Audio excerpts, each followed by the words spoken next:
Folks, thank you very much for coming along and spending some time with us tonight. And as I said a moment ago, on behalf of the sponsor group and everybody at Holden, Ebbett, HSV and the Holden racing team, great pleasure to welcome you here this evening. Please put your hands together, please, for the reigning Bathurst champion, Mr. Garth and Ebbett. We're like old married couples. We've been together way too long, haven't we? Garth, James, amazing start to the series as always. It's very, very tight. There's lots of news, lots of things to talk about. Let's start with you, Mr. Courtney. Don't try and get rid of the microphone. You've got an amazing start. Yeah. You've got be positive. You've got a brand spanking new, bright, shiny Holden racing team Commodore. Life's not that bad. Yeah, no, I was pretty excited to get the new car. The old one was a little bit tired and had a rough life, so it's always nice to get something nice and shiny and new.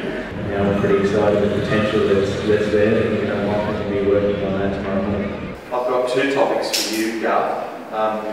You can just do one at a time. You can choose some topics. Yeah, you want to do one at a time? You want to do that? We can choose a topic. One of them was your recent vacation over Easter to Port Douglas. Or you can choose about losing 25 points from the last outing in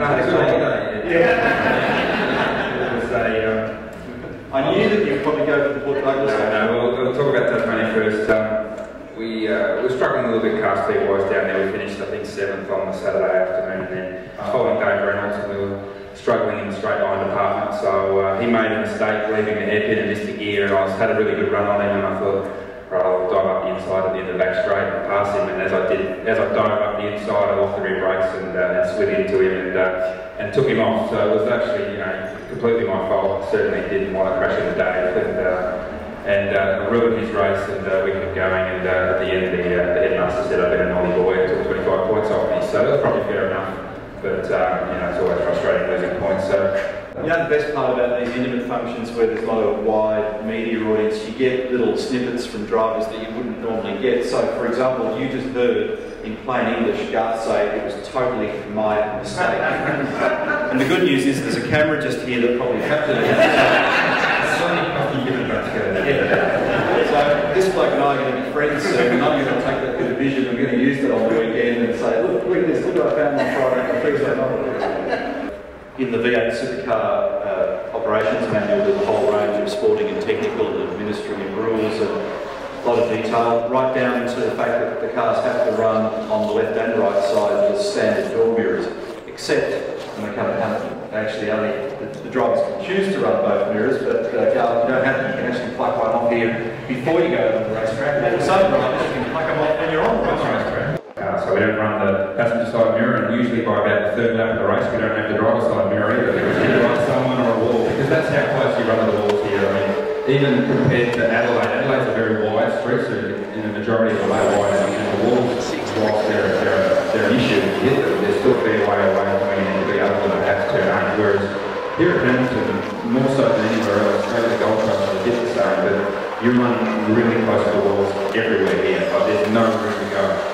And that's great for excitement and getting a lap time, and for us as adrenaline junkie race car drivers, getting the most out of the cars. But that's how close we run the walls. Like, we will have brought driver's side mirrors to replace after every session that the car goes on the track. So we'll have about for each car we'll probably have 10 mirrors just for the driver's side, because that's how often we crash into the walls. That's how close we run. So it's a great track, and as James said, it's a shame we're not coming here, because this is probably the truest street circuit in the world.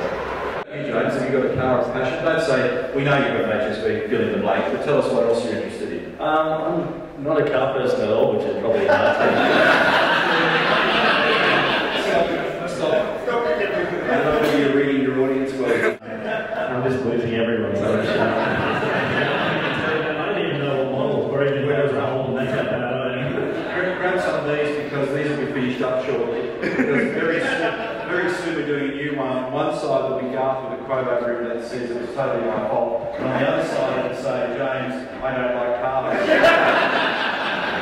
If anyone's interested in driving car number 22 in the Holden racing team, please fill out your application. I'll look after that for you later. I like cars. I like racing. I like racing them and driving them hard, but as for owning them, that's an expensive hobby. Garth can afford it, I can't say.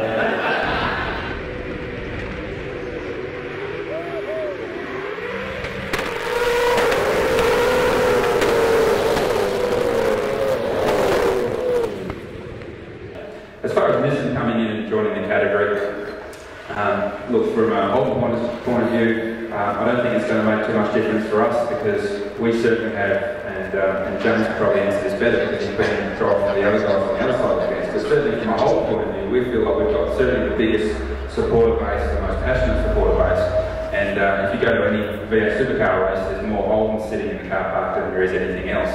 Now when Nissan show up next year, I don't think that suddenly we're going to lose a third of our supporter base, and Ford are going to lose a third of their supporter base, and all of a sudden there's going to be a huge amount of Nissan support out there, and there's going to be a huge amount more Nissan parked in the car park. So I think they're certainly going racing because they want better brand awareness. They're releasing a new family-sized car. Nissan do quite well in the sales page figures, but they do not do very well at all in the family car-sized market. So that's why they're coming racing. They want to build their brand. They want to get back into the family-sized car market. The following that we have at Supercars is 10 times bigger and better than what the F1 guys have. It's did 3 years, travelling around being with those guys, and they can walk anywhere and no one even looks or knows who they are. But considering like with us, when you go out places, there are the amount of people that recognise you. The following for our sport is huge compared to population as to the percentage of the population that watches it. And I think it's a credit to everyone in the category and everyone who started out earlier and developed it to what it is. Yeah, so it's I'm having a great time back here doing this, and I don't want to do anything overseas now. I'll just stay back here and race these things. We say this on the peak cycle whenever we go overseas or whenever we go to any of the Holden dealers throughout the network in Australia. It's very important for the guys in the race team to spend some time with the faithful, and you folks definitely qualify in that regard. And it's one of the great pleasures of our sport. It's a passion-driven industry. It's all driven by passion in the showroom. It's all driven by passion on the racetrack. And it's great to be able to share a moment with you this evening. So we are indebted to you for your time tonight.